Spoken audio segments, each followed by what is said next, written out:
टंडे गुलाम हैदर में कमिश्नर ऐं DHO हैदराबाद पारां rehabilitation department government of Sindh जे सहकार सां हिक ॾींहं वारी मुफ़्त मेडिकल मोबाइल कैंप लगाई वई। ॻोठ गुलाम मोहम्मद जे रहवासियुनि लाइ कमिश्नर ऐं DHO हैदराबाद पारां rehabilitation department government of Sindh जे सहकार सां हिक ॾींहं वारी मुफ़्त मेडिकल मोबाइल कैंप लगाई वई। लगायल मोबाइल मेडिकल कैंप में ECG, एक्सरे, अल्ट्रासाउंड समेत समें मरीज़नि जी चकास कई वई ऐं मुफ़्त दवाऊं पिण ॾिनियूं वयूं। उन मौके ते डॉक्टर हाजी साहब खान लुंड, लेडी डॉक्टर इरम खान ऐं ॿियनि ॿुधायो त मेडिकल मोबाइल सर्विस सिंध जे मुख़्तलिफ़ इलाइक़नि में लगाइण जो मक़सद फ़क़ति उन्हनि मिस्किन माण्हुनि जी मदद करणु आहे जेके कोरोना वायरस वबा सबबि बेरोज़गारीअ वारी सूरत हाल में मुब्तला आहिनि ऐं इलाइक़ाई इस्पतालुनि ताईं बि नथा पहुची। असांजा यूनिट तक़रीबन पूरे सिंध में 12 रिमोट एरियाज़ में परे इलाइक़नि में जीअं मिठी आहे, उमरकोट आहे, बदीन आहे, मटियारी।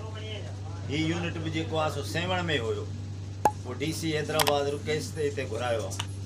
हाणे हिन जो मक़सदु इहो आहे त ॻोठनि में परे वञी जेके माण्हुनि खे मेडिकल जूं सहूलियतूं कोन्हे के या वरी कोरोना जे करे अस्पतालूं बंदि आहिनि त माण्हुनि ते दर ते वञी उन्हनि खे सहूलियतूं ॾियो।